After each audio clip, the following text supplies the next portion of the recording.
Bonjour ou rebonjour à toutes et à tous. Donc pour cette deuxième séquence des grands dossiers de la protection sociale.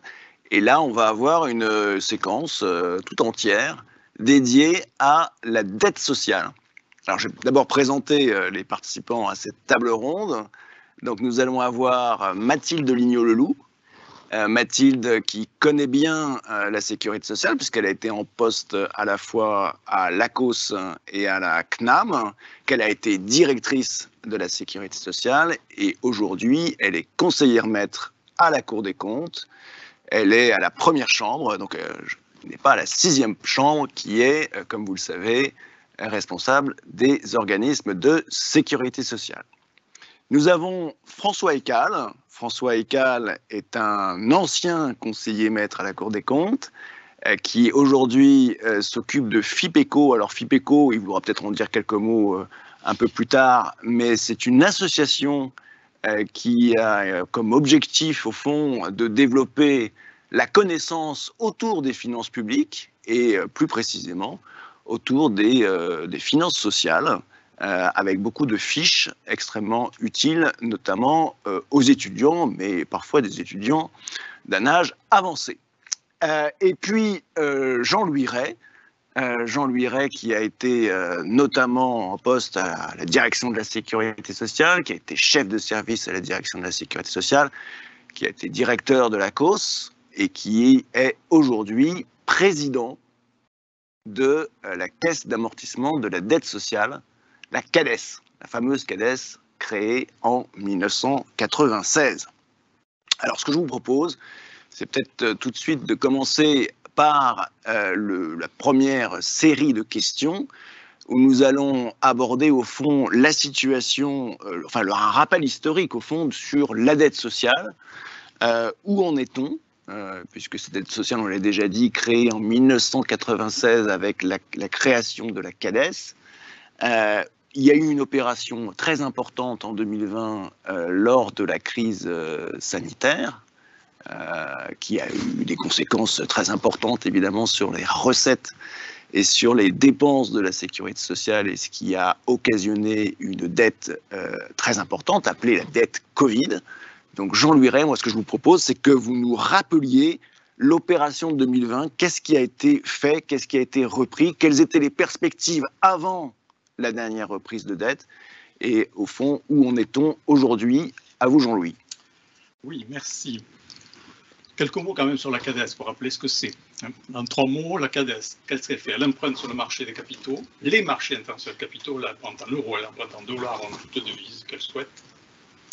Ensuite, elle reprend de la dette et finance simultanément de la dette auprès des organismes de sécurité sociale qui sont ses clients, si je puis dire, principalement bien sûr l'URSSAF, Caisse nationale pour le régime général. Et ensuite, elle rembourse. Elle rembourse tout simplement toutes ces opérations d'emprunt à échéance, strictement dans les conditions bien sûr fixées contractuellement.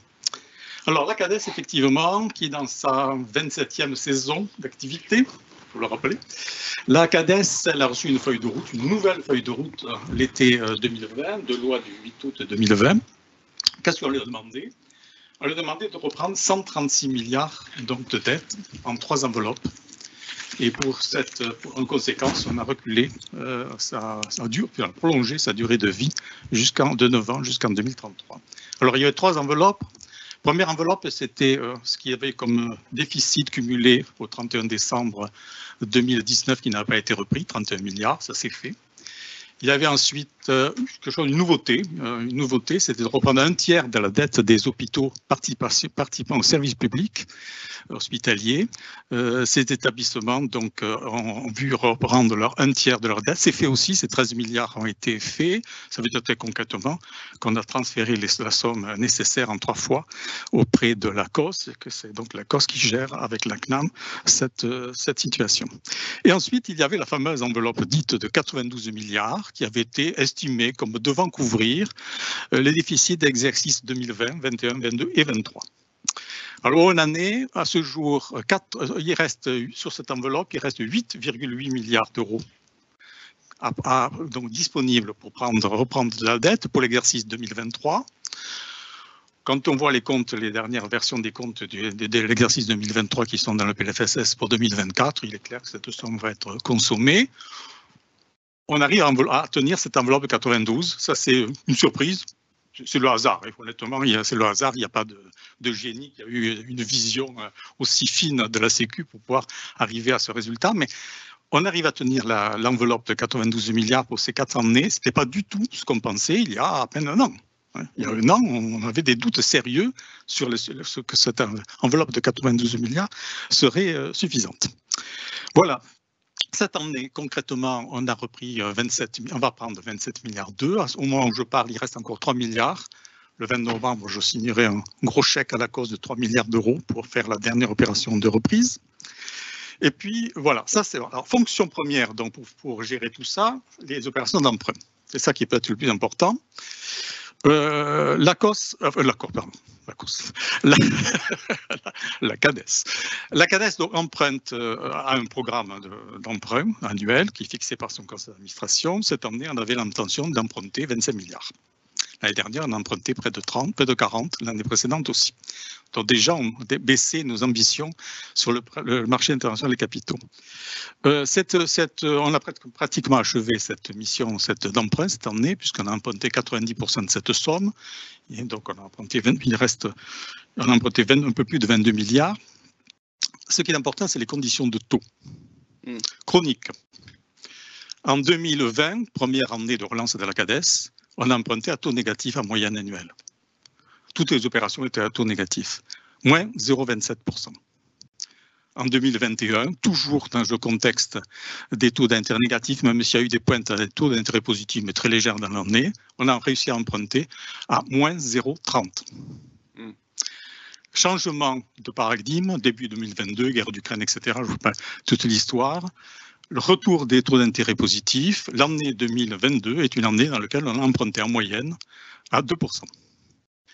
Actuellement, pour 2023, même s'il reste peut-être une opération encore à faire, on est un peu plus de 3%. Donc, vous voyez la séquence. 2 années à taux d'intérêt négatif, puis hop, un premier saut à 2%, un deuxième à 3%. Alors ça, c'est des flux. Attention, c'est les flux annuels d'opérations, ce n'est pas le stock. Actuellement, l'encours de dette, qui reste à amortir, il est de 144 milliards. Il va bouger, bien sûr, dans les mois qui viennent. Le taux de refinancement de la CADES, c'est-à-dire la moyenne pondérée des taux d'intérêt de son stock de dette, actuellement, c'est 2%. C'est 2%, mais l'année dernière, on était à 1,30, au 31 décembre l'année dernière, 1,30, et l'année avant, on était à 0,60. On a réussi à descendre à 0,60. Alors, historiquement, il y a des périodes où on était bien plus haut. La CADES, dans les premières années de son existence, c'était en 2001, avait, alors dans un contexte d'inflation faible, avait un taux de refinancement à plus de 5%. Voilà, donc, voilà comment ça se situe. Au point de vue facilité, difficulté d'emprunter sur le marché des capitaux, on a fait 3 opérations sur le marché de l'euro, 3 opérations sur le marché du dollar. L'intérêt de la CADES, elle peut aller partout. Pourquoi on va sur le dollar ? À la fois d'ailleurs sur le long terme, là, je parle de long terme, on le fait aussi pour financer notre trésorerie, c'est pour soulager l'État, pour laisser la place à l'État sur le marché de l'euro ou à la COS sur le marché du court terme. On n'est pas du tout concurrent de la COS, on laisse de l'espace. Bon. Alors sur ces marchés, l'accueil a été même très étonnant à certains moments. L'opération qui restera mémorable pour nous, c'est celle du mois de janvier. En janvier, on avait ambition d'emprunter 4 ou 5 milliards d'euros. Quelle n'a pas été notre surprise de voir arriver une offre de 31 et près de 300 investisseurs, un record absolu. Jamais on avait eu autant d'investisseurs. Difficile, hein, c'est une opération très difficile parce qu'il faut donner satisfaction à tout le monde, très compliqué à dénouer pour que tout le monde ait trouvé son intérêt dans cette opération. Mais bon, ça s'est confirmé dans l'année. La signature de la CADES, c'est une bonne signature. On n'a aucune difficulté à avoir, à un moment donné, les sommes qu'on souhaite. Ensuite, c'est la question des taux d'intérêt. Mais bon. Dernière opération qu'on a fait, on a fait une opération en dollars. On avait l'ambition d'emprunter 4 milliards. On a emprunté 4 milliards, là aussi une offre très supérieure à la demande. Le taux d'intérêt, a priori, il était un peu surprenant parce qu'il était à 4,80. Mais ce qu'on fait à la CADES, c'est qu'on swap immédiatement les opérations en dollars. On l'a swappé en euros, ça veut dire que le taux On a eu 3,7 milliards en équivalent, donc, avec un taux de 3,40. Voyez, donc on joue un peu sur les marchés pour essayer de capter des sommes à des taux d'intérêt qui restent quand même raisonnables. Voilà ce que je pourrais dire, juste quand même. 2 choses encore. La charge d'intérêt, ce qui est important, la charge d'intérêt, parce que d'un côté, il y a les recettes. Les recettes de la CADES, elles sont bonnes. Hein. L'année dernière, on a retrouvé le rythme d'avant la crise. Cette année, ça se confirme. On a un bon rythme, un bon niveau de recettes. On a plus de 21 milliards de recettes. Les charges d'intérêt, elles augmentent. L'année dernière, on avait 1,3 milliard. Cette année, on va payer 2,8 milliards. L'année prochaine, on sera 3,3. Ensuite, on va commencer à baisser. Mais la recette, moins la charge d'intérêt, c'est notre capacité d'amortissement, c'est notre existence, le cœur de notre existence. On aura réussi cette année à faire 600 millions de plus qui étaient prévus par le FSS l'année dernière. On fait 18,3 milliards. Donc, très confortable comme résultat. On fera moins l'année prochaine parce qu'on aura beaucoup plus d'intérêt, puis on perd une partie de la CSG, une partie de notre recette, 0,15 points qui va partir à la dépendance comme c'était prévu. Voilà. Mais voilà, c'est l'année 2023 dans le contexte de remontée des taux d'intérêt qui n'est pas linéaire d'ailleurs. Hein, c'est très compliqué la situation. Elle est plutôt bonne. Bon, elle est plutôt bonne. Ok. Alors, on va faire un exercice peut-être de rétrofiction. C'est-à-dire, on va se dire, ces fameux 136 milliards d'euros qui ont été transférés à la CADES, on imagine, a posteriori, qu'ils n'ont pas été transférés à la CADES. Ils ont été transférés ailleurs, etc. Est-ce que ça veut dire, concrètement, qu'on aurait pu arrêter la dette sociale en 2024 ? Attendez, quelles sont les alternatives? Les alternatives, il y en a 2. Soit on transférait la dette. Non, mais peu importe les alternatives. Mais juste la question, c'est concrètement, s'il n'y avait pas eu l'opération de reprise de dette de 2020, est-ce que la CADES aurait remboursé l'intégralité de la dette sociale? Oui, la réponse est oui. Le stock, bon, oui. Alors c'est bon. Merci, j'ai la réponse à ma question. On va passer à François Ekal maintenant, peut-être en rebond par rapport à tout ce qui a pu être dit excellemment par Jean-Louis Ray jusqu'à présent. Donc voilà, situation de la dette sociale, ces fameux 136 milliards. On se rend compte que par miracle, alors pour le coup, a posteriori, les 92 milliards correspondent bien au déficit des années 2020, 2021, 2022, 2023. C'est objectivement un hasard. Quand j'en ai parlé avec Frank Van Lennep pour préparer cette séquence, il m'indiquait qu'à l'époque, eux, ils pensaient aller seulement jusqu'en 2022. Les 136 milliards allaient jusqu'en 2022. Bon, enfin, peu importe. Mais voilà, ça fonctionne bien. On retombe sur nos pieds. François Ekal, à vous, votre sentiment sur cette opération de reprise de dette de 2020 et la manière dont tout cela fonctionne. La question qui se pose, enfin celle à laquelle Jean-Louis Ray a failli répondre, c'est si ça n'avait pas eu lieu, quelle est l'alternative? L'alternative, je n'en vois pas beaucoup. L'alternative, c'est soit cette dette reste à l'ACOS, mais l'ACOS n'est pas faite pour ça, soit on redresse les comptes de la sécurité sociale. Enfin, ça renvoie à un autre sujet qui est l'évolution des comptes, quelles mesures de redressement, etc. Mais dans la mesure où il est extrêmement difficile, on va peut-être y revenir, il est quand même très très difficile de redresser ses comptes, je ne vois pas comment on pouvait faire autrement. On pourrait aussi, si encore une autre solution, c'est que ce soit l'État qui la reprenne. Faut dire que de manière générale, enfin, moi je suis un généraliste des finances publiques, pas un spécialiste ni des finances locales, ni des finances publiques locales, ni des finances de l'État. Pour moi, ce qui compte le plus, c'est la dette publique. Et la dette publique, c'est la dette de l'ensemble des administrations publiques consolidées, c'est-à-dire non seulement les administrations de sécurité sociale, les administrations locales, l'État.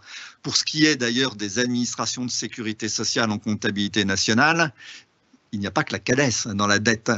La dette des administrations de sécurité sociale, elle est bien plus élevée que celle de la CADES. Il y a la partie qui est encore à l'ACOS.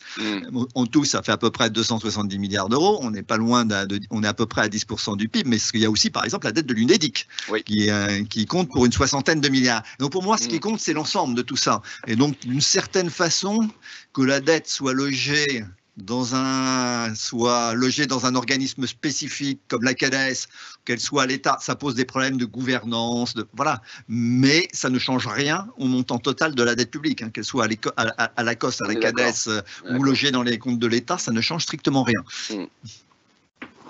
Mathilde? Alors peut-être effectivement dans le contexte de 2020, se rappeler que le projet de loi de reprise de dette, il a été fait dans le contexte encore du confinement, dans une situation très tendue en termes de financement de la sécurité sociale et globalement des comptes publics, avec une forte incertitude sur les recettes et sur les dépenses. Et donc la reprise de dette était nécessaire pour permettre à la sécurité sociale de continuer à fonctionner. On ne pouvait pas avoir un plafond de trésorerie de la cause qui continue ainsi à dépasser les 90 milliards d'euros quasiment quand on l'a relevé à trois reprises. Donc cette étape de reprise de dette, elle était nécessaire pour permettre un financement dans la durée. Peut-être un point spécifique, c'est que normalement, au moment d'une reprise de dette de la sécurité sociale, d'un transfert à la CADES, ça doit s'accompagner, je le dis parce qu'on ne l'a pas fait en 2020, mais ça devrait s'accompagner d'une trajectoire de retour à l'équilibre de la sécurité sociale, puisque c'est bien ça, c'est bien là qu'est l'enjeu. C'est pas tellement la performance financière de gestion de cette dette dont on n'a pas trop de doutes et à la fois on a bien vu que la CADES est un instrument performant en termes de gestion de cette dette. On trouve des acheteurs sur les marchés. De la même façon, la COS trouve à placer ses financements sur les marchés dès lors qu'ils restent dans des montants raisonnables. Donc on a une forme de soutenabilité financière qui ne pose pas vraiment de difficultés. Et l'exemple de Jean-Louis, qui est quelque part l'appétence des investisseurs sur les marchés pour le programme de la CADES en début d'année, le montre. Je crois que plus fondamentalement, pourquoi on a créé la CADES et la difficulté de la dette sociale, c'est dans un régime de sécurité sociale par répartition, le problème intergénérationnel que pose le fait de transférer à nos enfants à la fois le financement des retraites, des dépenses par répartition, mais aussi la dette le surplus de dépenses qu'on n'a pas pu prendre en charge.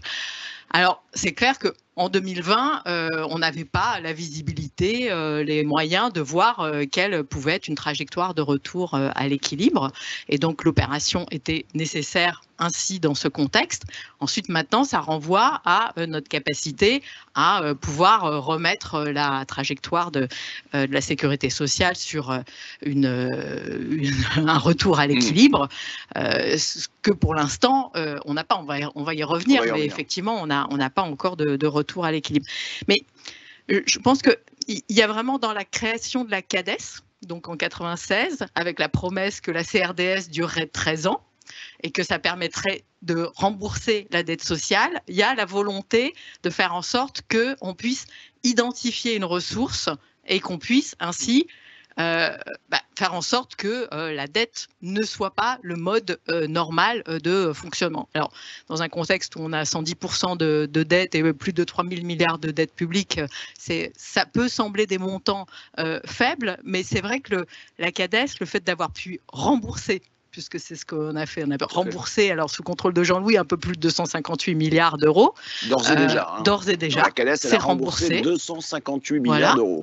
Et on avait une trajectoire où les comptes de la Sécu devaient revenir à l'équilibre, ce qui permettait de prévoir la fin de la CRDS et de la CADES en 2024. Alors, ce n'était pas 13 ans, c'était 2 fois plus. Voilà, mais ça n'était pas non plus maintenant quasiment 40 ans. Voilà, et donc c'est au-delà de l'ingénierie financière, c'est aussi la confiance qu'ont les générations dans notre système de protection sociale, en montrant qu'on le gère bien, qu'on rembourse la dette. Et c'est vrai que le Covid a impacté fortement cette trajectoire, puisqu'on a une dette qui, quelque part, comme l'ensemble des comptes publics, qui est liée à la chute brutale des recettes et l'augmentation des dépenses qui impose de revoir le sujet. Avec quand même ce débat qu'il y a eu, je crois, en 2020, qui était, au fond, la crise sanitaire, enfin la crise économique née de la crise sanitaire, l'effondrement des recettes, l'augmentation des dépenses, ça résulte de décisions qui pour le coup n'incombent pas, ne sont pas liées au comportement des assurés, ne sont pas liées à une législation retraite diverses et variées, mais qui relève de décisions de l'État, d'où cette idée qui a pu exister, hein, moi je ne prends pas parti, hein, de cette idée qui a pu exister que la dette Covid aurait pu être gérée, non pas par la CADES, mais par l'État, d'où la question peut-être un peu directe que j'ai posée à Jean-Louis. Je pense que en tout cas, ce qui est très important, c'est que, comme l'a dit François Ekal, de toute façon, on est évidemment de manière globale sur une dette publique qu'il faut financer d'une manière ou d'une autre. Moi, ce que j'ai retenu de ce qui a pu être dit par Jean-Louis Ray sur les taux d'intérêt, c'est que on était dans une situation où, effectivement, avec des taux d'intérêt négatifs, et il y a eu tout un... du côté des amis des finances publiques, il y a eu toute un courant de pensée qui a monté en disant mais c'est le moment de faire de la dette. Au fond, la dette, on n'a pas arrêté de dire que c'était mauvais la dette parce que c'est contre les jeunes générations, etc. Mais enfin, c'est pas vrai puisque regardez, on nous paye grosso modo pour emprunter de l'argent. Donc voilà, aujourd'hui remontée des taux. Alors, quelles conséquences, François Ekal, de la remontée des taux, peut-être à la fois au niveau de la dette sociale, puis de manière plus générale sur l'endettement public? Alors, je vais laisser de côté un sujet qui est celui des obligations indexées sur l'inflation. Ça concerne un peu l'État, mais quasiment pas, je crois, la CADES. Je laisse de côté aussi la question des emprunts en devises ou à taux variable. Ça ne concerne pas du tout l'État, un peu la CADES, mais voilà. Et donc, je me limite au cas classique qui concerne beaucoup l'État et quand même beaucoup la CADES, d'emprunt à taux fixe. Voilà. Les taux d'intérêt augmentent, la charge d'intérêt augmente, bon, c'est factuel. Ce qu'il faut avoir en tête, c'est que c'est très progressif, parce que la charge d'intérêt, elle est payée sur un stock d'emprunt, et donc la charge d'intérêt, elle n'augmente pas aussi vite que les taux sur le marché. Elle augmente beaucoup plus progressivement en fonction de la maturité de la dette, et dans le cas de l'État, ça se fait en moyenne sur 8 ans. Donc c'est lent, mais c'est très fort. Dans le cas de l'État, 1 point de plus de taux d'intérêt, au bout de 10 ans, ça fait plus de 30 milliards d'euros de charges d'intérêt en plus. Alors, je ne connais pas le calcul pour la CADES, mais de tête, je me dis qu'un point de taux d'intérêt en plus, ça doit faire 1 ou 2 milliards de charges d'intérêt en plus. Si on est à 150 à peu près milliards de stock, bon, ça doit être à peu près ça. Si c'est 3 points de taux d'intérêt, vous multipliez par 3. Hein, voilà. Donc, c'est beaucoup. Alors maintenant, ce que vont vous dire les économistes, c'est que si la charge d'intérêt augmente, c'est parce que les taux d'intérêt augmentent, et si les taux d'intérêt augmentent, c'est parce qu'il y a plus d'inflation. Et s'il y a plus d'inflation, il y a plus de recettes publiques aussi. Parce que l'inflation, elle est assez généralisée, elle se propage plus ou moins vite au salaire. Donc, plus d'inflation, c'est aussi plus de masse salariale, plus de revenus, donc plus de CSG, plus de cotisations sociales, etc. Et les économistes vont vous dire, ce qui compte, c'est pas le niveau absolu des taux d'intérêt. Ce qui compte, la variable sur laquelle la littérature économique se fait depuis 30 ans, etc., c'est autour d'une petite équation qui vous explique que pour arriver à stabiliser la dette publique, que ce soit la dette totale, mais ça vaut pour toutes les dettes, ça peut être celle de la CADES, etc., pour stabiliser la dette en pourcentage du PIB, il faut dégager un solde primaire, c'est-à-dire un solde hors charge d'intérêt, qui est égal au produit de cette dette. Par l'écart, ce qui compte, c'est l'écart entre le taux d'intérêt sur le stock de dette et le taux de croissance du PIB en valeur. Pourquoi taux de croissance du PIB? Parce que ça représente plus ou moins bien le taux de croissance de la masse salariale, des revenus, de la consommation, enfin voilà, un peu tous les grands agrégats. Et donc ce qui compte, c'est cet écart. Si cet écart il est positif, ce qu'on disait autrefois être la norme, taux d'intérêt supérieur au taux de croissance, cette petite équation veut dire que pour arriver à stabiliser la dette, il faut dégager un excédent primaire d'autant plus important que la dette est élevée. Donc là, la leçon de politique économique elle est très simple. Il ne faut pas procrastiner. Plus vous attendez, plus vous laissez la dette monter, plus il faut dégager un excédent primaire élevé, plus c'est difficile. En revanche, ce que nous a appris Olivier Blanchard il y a quelques années, c'est que ce n'est pas le cas général. Et que probablement, et là il y a beaucoup de débats, il est bien possible qu'on soit désormais dans une situation où de manière assez structurelle, ça soit l'inverse. C'est-à-dire que le taux d'intérêt sur le stock de dette soit inférieur au taux de croissance du PIB. C'est largement le cas aujourd'hui, parce que le taux d'intérêt sur le stock de dette, pour l'État, c'est comme pour la CADES, hein, il est autour de 2%. Donc 2%, c'est nettement inférieur au taux de croissance du PIB en valeur, qui est aujourd'hui de 6 à 7%, hein, en tenant compte des prix. Donc on est dans la situation où le taux d'intérêt est inférieur au taux de croissance. Et à ce moment-là, bah, ce n'est pas un excédent primaire que vous devez dégager, vous pouvez avoir un déficit primaire. Et paradoxalement, mais mathématiquement, d'autant plus élevé que votre dette est élevée. Ce qui veut dire qu'en fait, en réalité, vous pouvez toujours stabiliser votre dette. En fait, la dette publique, dans ces conditions-là, comme celle de la CADES aussi, est toujours soutenable. Alors, j'y vois quand même, moi, une réserve. D'abord, on ne peut pas parier que jusqu'à la fin des temps, le taux d'intérêt restera inférieur au taux de croissance du PIB. D'ailleurs, les années de crise, c'est l'inverse. Hein. Bon. Voilà. Donc, ce qui fait exploser les dettes. Donc, on ne peut pas le parier. Et ensuite, je dirais que même si on prend ça pour acquis, c'est-à-dire que si, voilà, jusqu'à la fin des temps, on aura un taux d'intérêt inférieur au taux de croissance et donc on peut avoir des déficits primaires, il ne faut pas oublier une chose. C'est que quel que soit le taux d'intérêt et quelle que soit la charge d'intérêt, si votre déficit public ou votre déficit total augmente systématiquement, continuellement en pourcentage du PIB, votre dette, elle explose. Ça aussi, c'est purement comptable, c'est totalement indépendant. Et donc c'est pour ça, moi, à l'époque où les taux d'intérêt étaient nuls, j'avais tendance à dire, ça n'a pas d'importance. Le vrai sujet, c'est qu'en France, on a un déficit public qui s'accroît continuellement, de crise en crise, il augmente. Et donc la dette publique, elle augmente de crise en crise, elle franchit des marches d'escalier et elle augmente. Le vrai sujet, il est là. Après, finalement, que les taux d'intérêt soient à 0 ou à 3%, si on n'est pas capable, je dirais, de maintenir, de limiter notre déficit public ou le déficit primaire, ça ne change rien. Alors pour ce qui est de la CADES a un excédent primaire gigantesque, énorme. Elle contribue énormément dans les finances publiques à améliorer les comptes des administrations publiques, puisqu'en fait, elle a à peu près 20 milliards de recettes fiscales, CSG, et en face, elle a des charges d'intérêt, mais donc dans le solde primaire, ça compte pas. Et donc les seules dépenses hors charges d'intérêt, je sais pas, c'est quelques dizaines de millions, même pas. Voilà. C'est 3 millions. Voilà. Donc elle a un gigantesque excédent primaire. Donc la CADES n'a aucun problème de remboursement de sa dette, sauf que, voilà, si on raisonne à législation inchangée et à solde primaire et à solde primaire, le problème et à dette inchangée. Et le problème de la CADES, c'est qu'on recharge sa dette régulièrement, parce que du côté de la sécurité sociale, le solde total ou le solde primaire de la sécurité sociale, on n'arrive pas à le maintenir. Il l'augmente systématiquement au cours du temps. Alors on a beau prendre des mesures, il augmente. Donc le problème, il est là. Il est pas dans la soutenabilité de la dette de la CADES. Donc c'est normal que ce soit très facile de placer les emprunts de la CADES. Le problème, il est du côté de la sécurité sociale. On a même une réaction, une question-réaction, on va dire, dans le public. Qui est, au fond, la CADES devait être supprimée, puis à chaque fois on repousse l'échéance. Est-ce qu'on n'aurait pas intérêt à la pérenniser pour lui permettre d'agir plus efficacement? Jean-Louis. Bon, alors là, je suis partagé. En tant que président de la CADES, oui, bien sûr.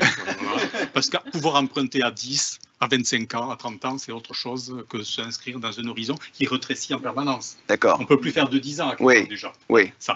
Mais alors là, je reprends mon historique, si je puis dire. C'est absolument pas crédible pour le pilotage de la Sécu. C'est ça, nous. Voilà, c'est ça le grand problème. Jamais on maîtrisera les dépenses si on ouvre cette porte. Moi, c'est toujours l'exemple que je prends. Je prends l'exemple d'un salarié qui est né en 1976 et qui a commencé à travailler en 1996. En fait, sur sa feuille de paye, il a toujours eu le 0,5% CRDS. Et si tout va bien, en 2033, ça s'arrête, mais il aura déjà 57 ans, et donc voilà, il aura vécu quasiment toute sa vie active avec la CRDS. Peut-être Mathilde, c'est un rebond sur cette question de la remontée des taux, la conséquence de la remontée des taux.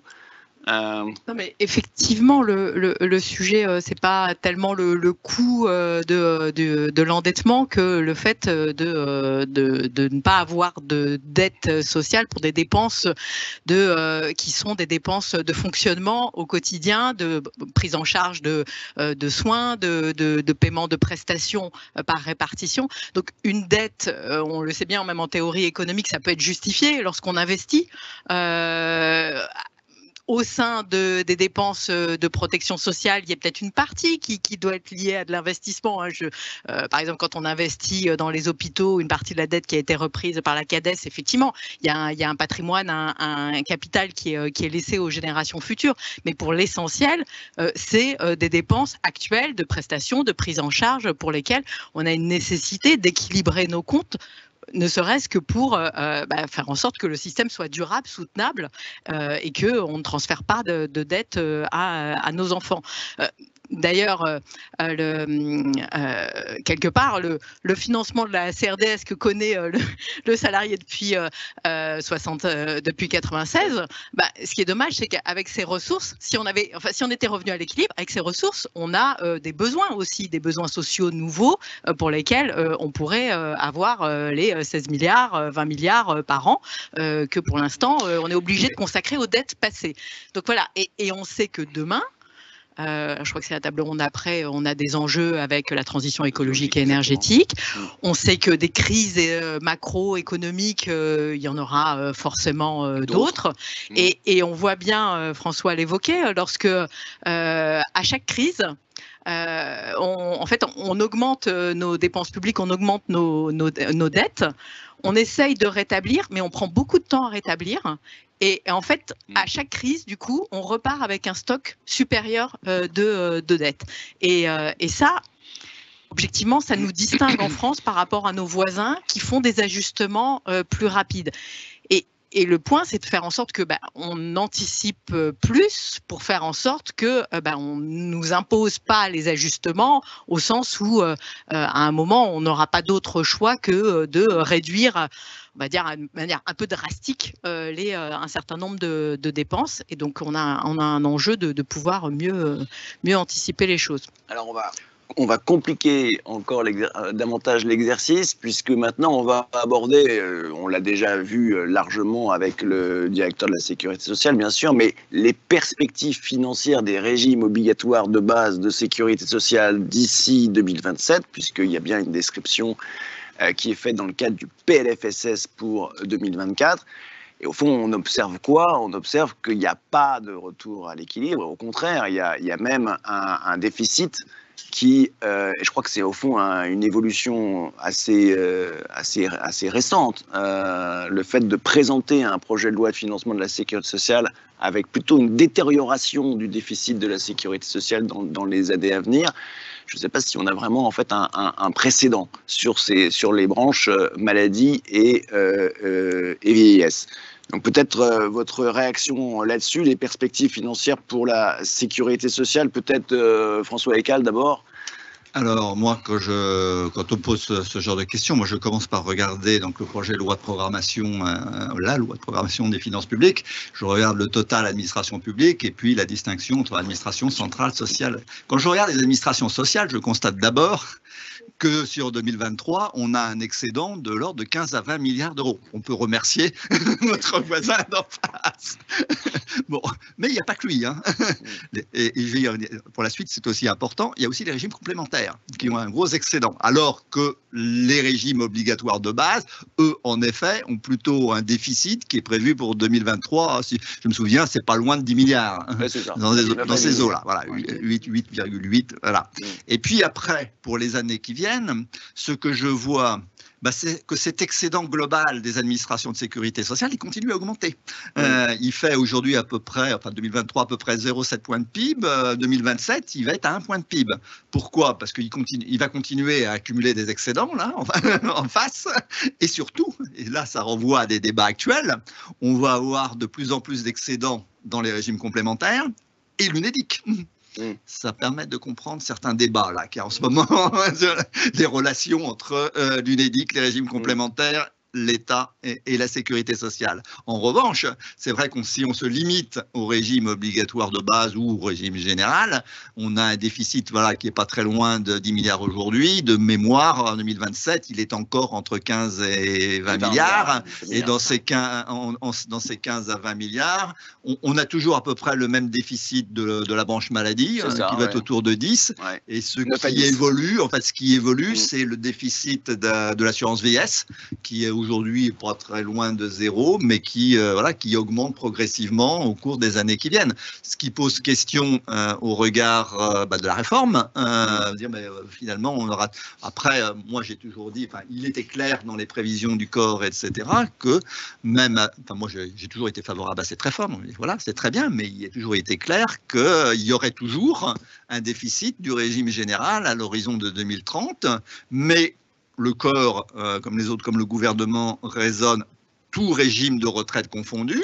Donc, tout régime de retraite confondu, il y a quand même encore un déficit, celui du régime général étant quand même largement compensé par les excédents de la GIRC-ARCO et d'autres régimes. Donc, il faut pas regarder uniquement le régime général, il faut avoir aussi cette vision globale qui permet de comprendre certains débats.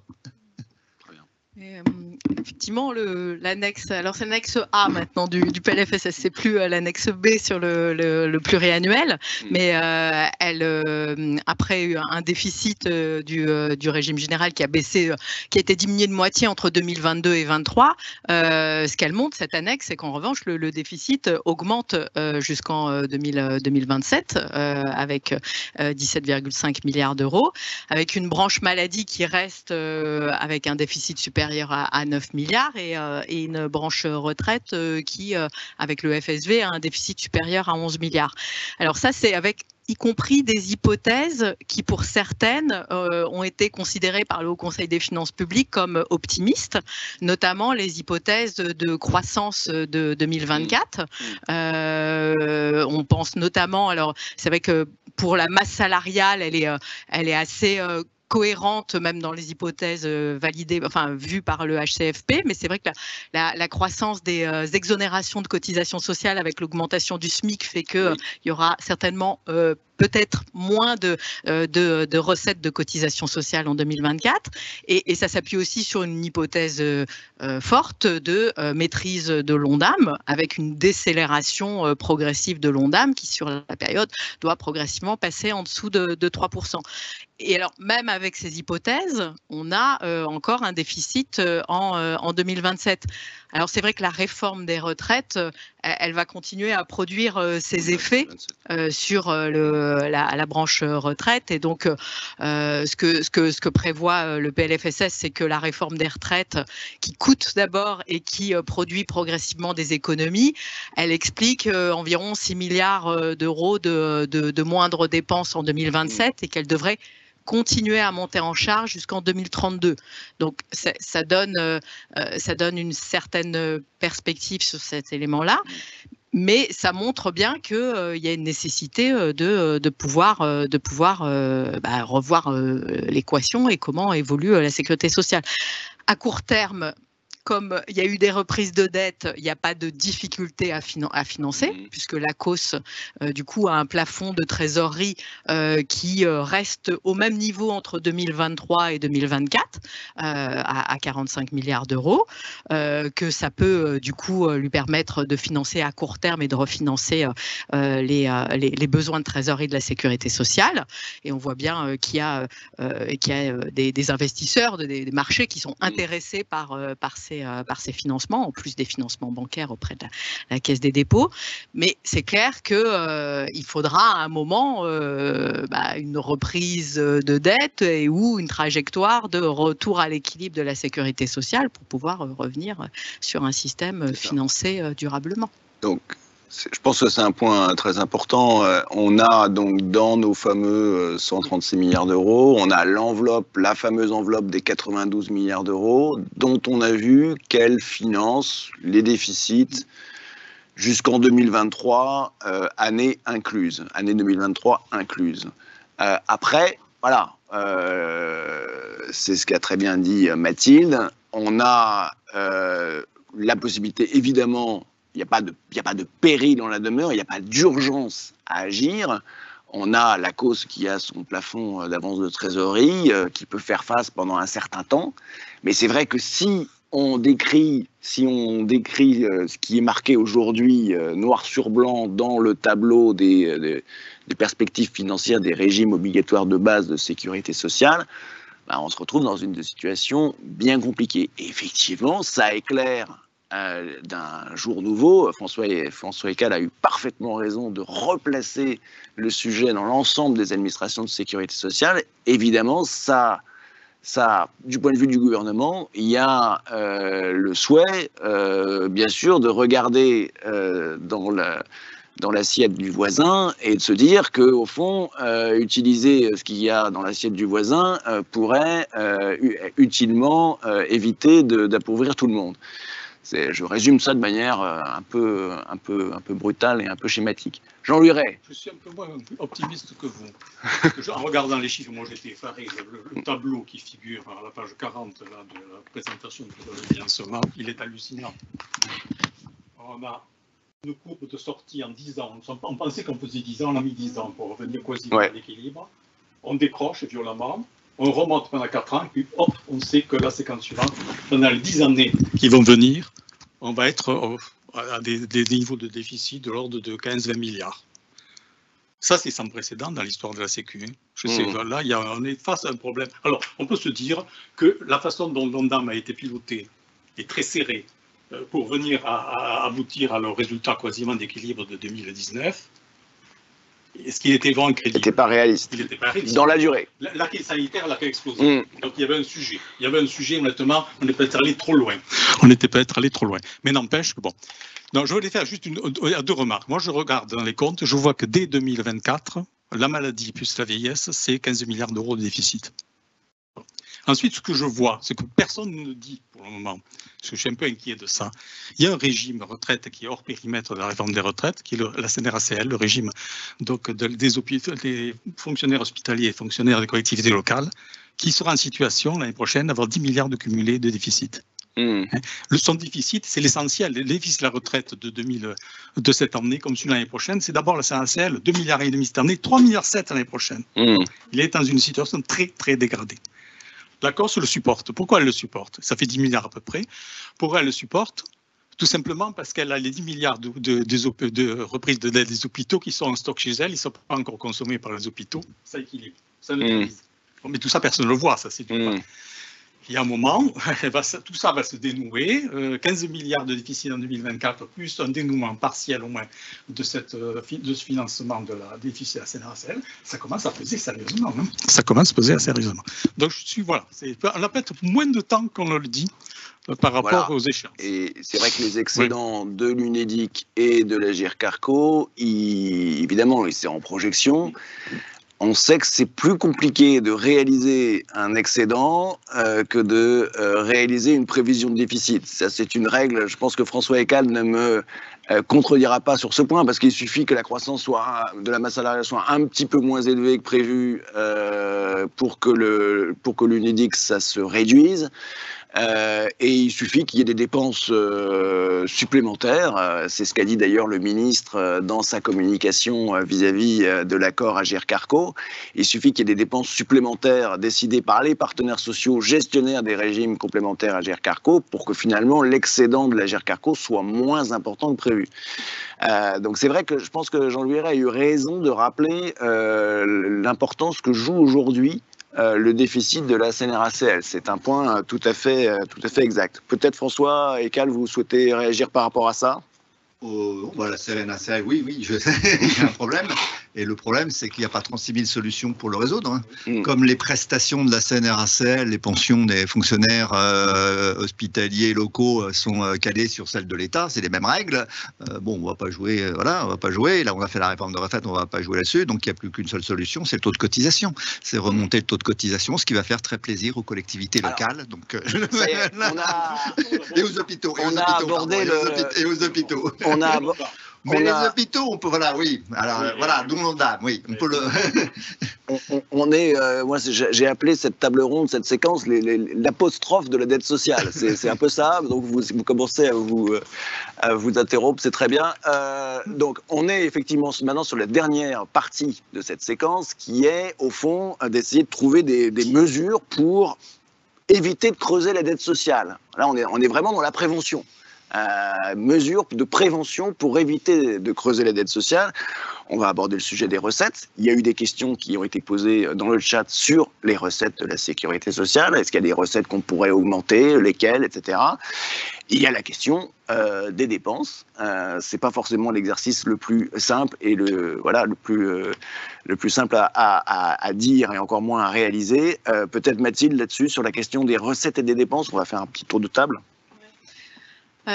C'est clair que rétablir les comptes de la sécurité sociale, c'est pas facile. La dernière fois, on a pris, Jean-Louis le rappelait, quasiment 10 ans. On était quasiment à l'équilibre en 2018, mais après la crise de 2008-2009.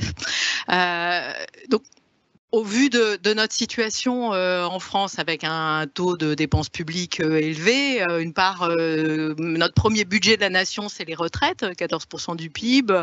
Un des deuxièmes, c'est la santé, 12% du PIB. On a un taux de prélèvement obligatoire parmi les plus élevés. C'est vrai qu'on voit bien qu'il faut qu'on puisse quelque part agir sur la qualité de la dépense et s'assurer que ce qu'on dépense, est-ce qu'on pourrait pas le dépenser mieux, voire un peu moins, mais avec une plus grande efficacité. C'est pas facile à faire, ça suppose de pouvoir, y compris le gouvernement, annoncer des revues de dépenses publiques, mais ensuite ça suppose de passer à l'acte ensuite en termes de maîtrise des dépenses. Dans les différentes pistes, alors j'évoque rapidement sur les dépenses et puis sur les recettes. Sur les dépenses, il y a côté maladie, effectivement, faire en sorte, et c'est l'objectif, de faire en sorte que l'ONDAM redevienne un instrument de pilotage des dépenses d'assurance maladie et que, du coup, on mette en place des mesures pour pouvoir améliorer l'efficience de notre système. Une fois qu'on a dit ça, on rentre après dans un certain nombre de mesures. On sait contrôler, mieux contrôler, éviter la fraude en termes de l'ensemble de dépenses. Mieux dépenser en matière de santé, c'est souvent dépenser plus tôt, plus de prévention et moins tard. Donc on voit bien qu'il y a un ensemble de mesures sur la prévention. On sait aussi, quand on regarde par exemple sur les dépenses de produits de santé, si on regarde par rapport à nos voisins, il y a un certain nombre de pays qui ont plutôt des bonnes performances en matière de santé, qui ont des dépenses beaucoup moindres sur les médicaments, soit parce qu'ils agissent peut-être moins d'ailleurs sur le prix, parce qu'on a plutôt des prix bien tenus, mais ils agissent aussi beaucoup sur les volumes, et puis ils agissent beaucoup aussi sur les génériques, les biosimilaires, où on a fait des choses, mais on peut aller encore plus loin. À titre d'exemple, après ça ne donne pas la solution pour le faire, mais si on avait la structure de consommation des médicaments des Pays-Bas ou du Danemark, on aurait 11 à 19 milliards d'euros de moins de dépenses quand on le projette sur notre population en France. Donc ça montre qu'il y a des possibilités, des gains possibles. Ça n'est pas facile, voilà, on voit bien que Jean-Louis l'évoquait, quelque part après, au sortir de la crise sanitaire, il y a eu des demandes légitimes de revalorisation des professionnels de santé. Il y a des dépenses pérennes qui ont été engagées et on voit bien que c'est pas forcément évident d'expliquer qu'il y a encore des possibilités de s'améliorer en termes d'efficacité de ces dépenses. Je cite un exemple puisque ça m'a été la semaine dernière par l'Observatoire européen des politiques de santé. Un chercheur qui présentait et qui estimait que sur l'ensemble des dépenses de santé, il y a y compris une fraction de dépenses de santé qui sont nuisibles à la santé. Oui. Et donc, il chiffrait ces dépenses de santé nuisibles à la santé à 6%. Alors, ensuite, il faut pouvoir les identifier. On peut penser qu'il y a certains dépistages qui conduisent à des chirurgies qui ne sont pas pertinentes pour la qualité de vie des personnes. 6% de nos dépenses de santé, ça fait quand même 15 milliards. Donc ça ne donne pas la solution pour aller les chercher, mais on voit qu'il y a une nécessité de pouvoir travailler dessus. En termes de dépenses, ensuite, il y a un point qui est pas évident, mais qui est ce qu'on a fait sur la période 2008 à 2018, c'est y compris de considérer qu'en termes de revalorisation de prestations, on pouvait sous-indexer certaines prestations à condition de préserver les plus faibles pensions. Et donc là, on voit bien...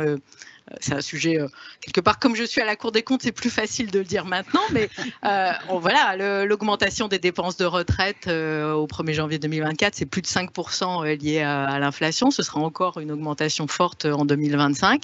Voilà, on peut se poser la question à un moment, dès lors qu'on met bien de côté les plus petites pensions, est-ce que c'est une possibilité? Et puis alors, sur les recettes, et puis sur un certain nombre il me semble qu'il y a un certain nombre de sujets qu'il faut se poser en termes d'efficacité, y compris de dépenses au sens des niches sociales.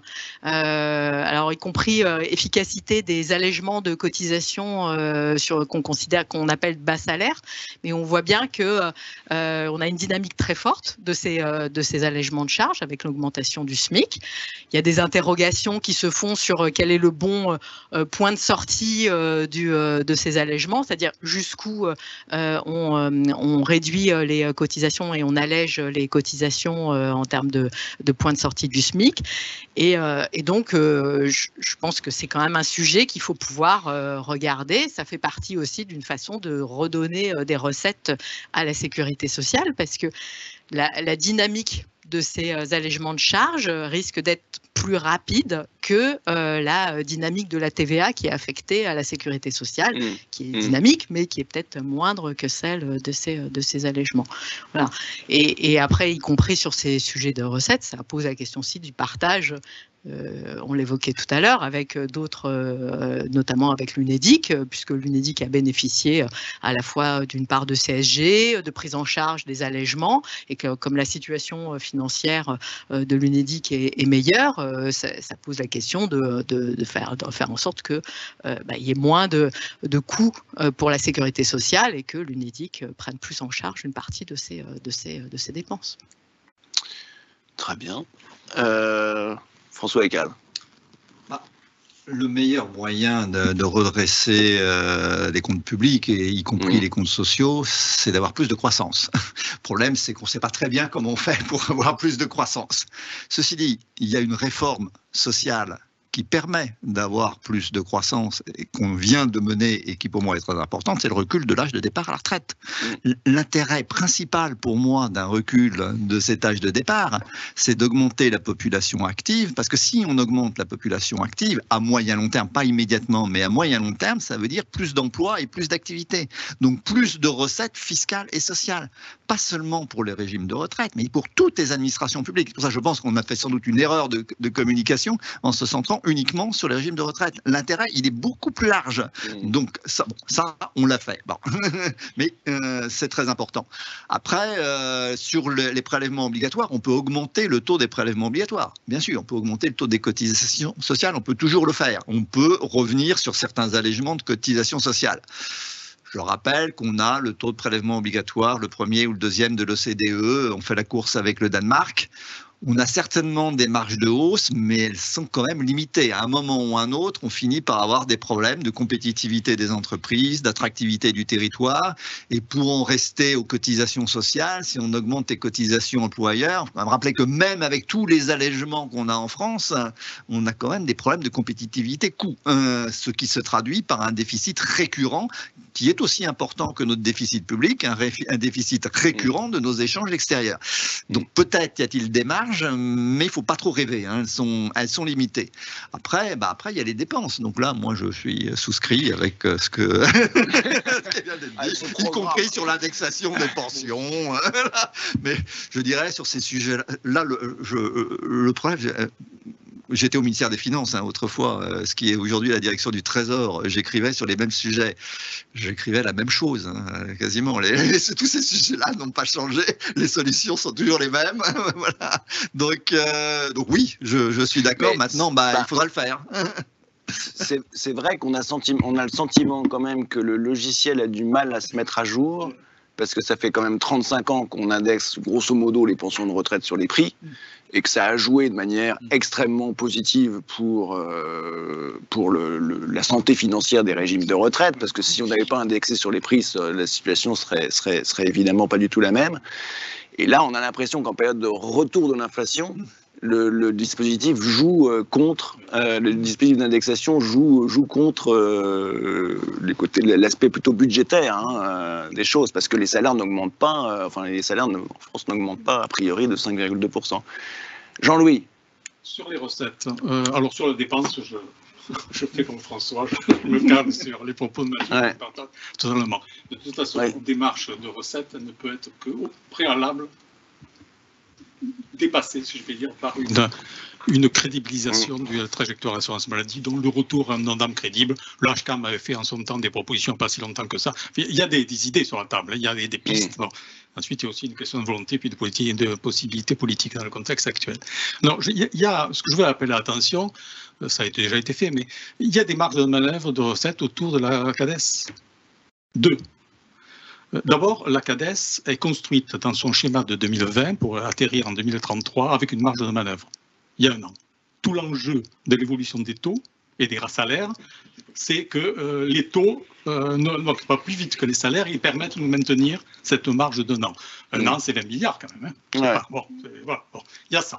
Donc là, il faudra un moment se saisir de cette opportunité. On ne change pas les règles, on est dans la même horizon, il suffit de modifier l'enveloppe, la fameuse enveloppe. Non, il y a une autre piste qui n'a pas été mise en débat au printemps 2020, qui a été mise en débat au Conseil du financement, c'est Dominique qui avait mis ça au débat en 2021, qui se traduit d'ailleurs par une analyse dans le rapport de janvier 2022 du HCAM, c'est le sujet de la CSG. En 2009, plutôt, on avait fait le choix d'affecter à la CADES, en plus de la CRDS, 0,6 points de CSG. La question se pose aujourd'hui, il faut se la poser, avec un déficit structurel, déficit structurel de l'assurance maladie, n'y a-t-il lieu, non pas de balancer 0,6, parce que ce n'était plus que 0,45 à partir du 1er janvier, mais c'est quand même 7,5 milliards, de rebasculer cette recette à l'assurance maladie. À condition, bien sûr, que ce soit lié avec un parcours dépenses. Voilà. Mais il y a cette question. Mais comment on fait pour la et ça veut dire CADES? La CADES, on la rallongera, on la reconstruira, mais on la reconstruirait avec avec un deuxième volet. Comme d'habitude. Un deuxième volet que d'ailleurs la Cour des comptes a souligné dans son rapport annuel 2022. Il reste un actif du FRR. Après, l'actif de FRR est gagé déjà par un passif au nom de la CADES. Mais il reste quand même un actif qu'on peut estimer actuellement en hypothèse moyenne à 15 milliards à l'horizon 2033.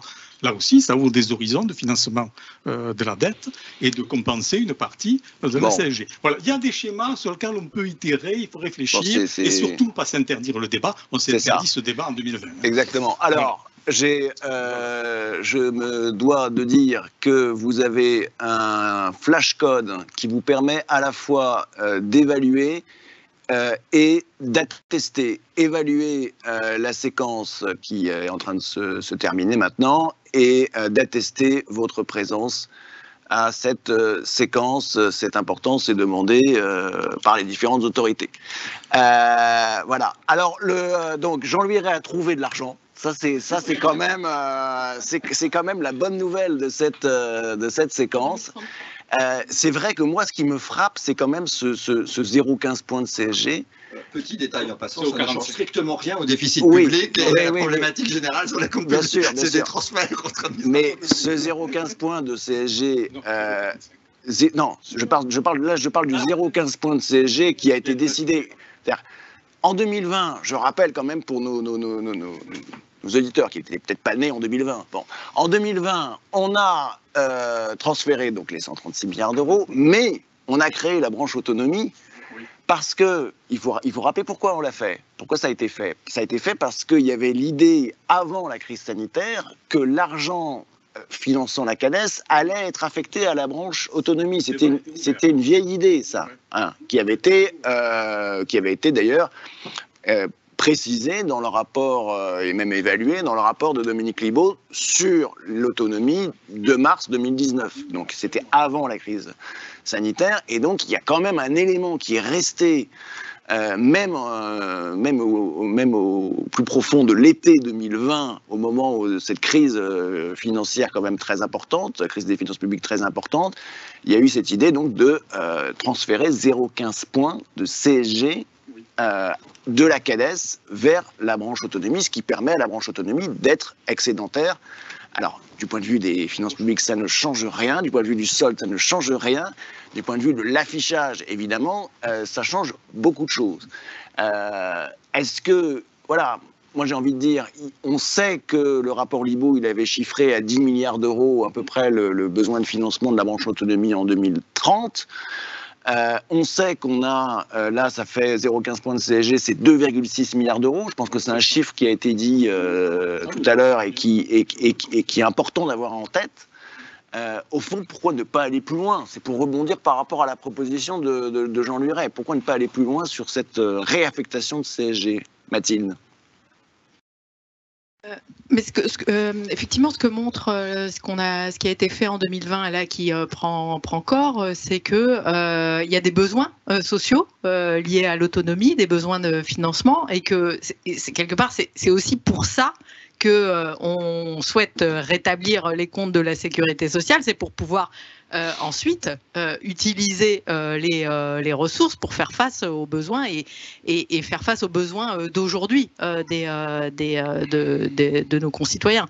Après, augmenter ce quantum, spontanément, le sujet, c'est difficile de dire qu'on sécurise le financement de l'autonomie pour nos aînés en faisant en sorte qu'on va augmenter encore la dette qu'on transfère à nos enfants.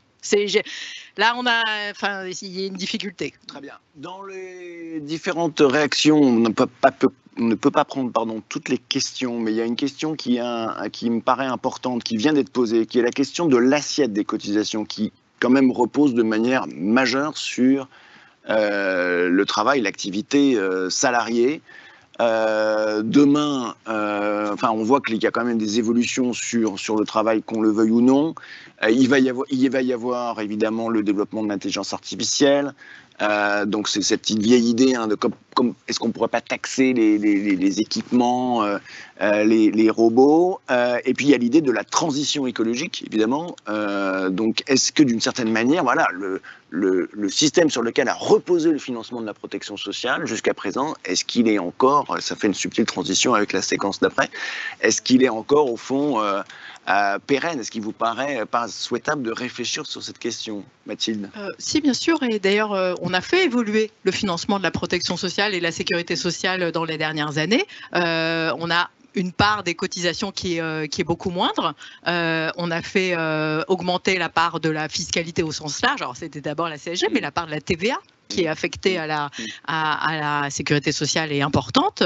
La part d'autres taxes qui sont affectées. Et donc on a diversifié le financement pour moins peser sur le travail. Donc clairement c'est effectivement un enjeu de continuer lorsque c'est pertinent, et puis en tout cas d'assurer une assiette qui soit dynamique et en rapport avec les dépenses. D'autres questions sur tout ce qui est la fiscalité comportementale, donc les questions des taxes sur les alcools, sur les tabacs, sur est-ce qu'il y a un peu d'espoir à avoir sur ces taxes-là? Les taxes sur le tabac, vous savez que ils représentent un montant, alors maintenant on doit être à 14-15 milliards, avec y compris dans cette fiscalité qui est de type pigouvienne, l'idée que le mieux pour l'assurance maladie serait que les gens ne fument pas et qu'on n'ait pas de rendement de ces taxes parce qu'ils ne seraient pas malades et ça ne nous coûterait pas. Donc il ne s'agit pas d'avoir un rendement, mais il s'agit aussi d'avoir, y compris d'utiliser cette taxe pour pouvoir modifier les comportements. Alors, on a à la Cour des comptes, le Conseil des prélèvements obligatoires a récemment publié une petite note sur la fiscalité nutritionnelle, et notamment sur les taxes sur les boissons sucrées, parce que c'est une taxe qu'on a créée de manière plus récente, 2008-2009 à peu près, et on a des analyses qui montrent l'efficacité du dispositif en termes de modification des comportements en termes de santé publique. Donc moi, je pense qu'effectivement, c'est quand on peut rejoindre à la fois la préoccupation de santé publique et de finances publiques, il ne faut pas s'interdire effectivement ce type de levier. Très bien. Je crois qu'on est arrivé au bout de notre séquence. Je ne sais pas si vous voulez avoir un mot de la fin. Non, pas de mot de la fin. Dans ce cas-là, je vous propose, donc je vous remercie d'abord pour cet échange qui, je pense, a été très intéressant, alors même que le sujet est quand même austère et peut aussi donner un sentiment d'abîme, hein, quand on voit qu'un dispositif a été créé en 1996 avec toujours cette échéance qui est décalée. Et puis donc, on va aborder, avec Dominique Libaud comme animateur, les solidarités à l'épreuve de la dette écologique. Hein, c'est le thème de la séquence, de la troisième séquence de l'après-midi. C'est dans une demi-heure. Merci.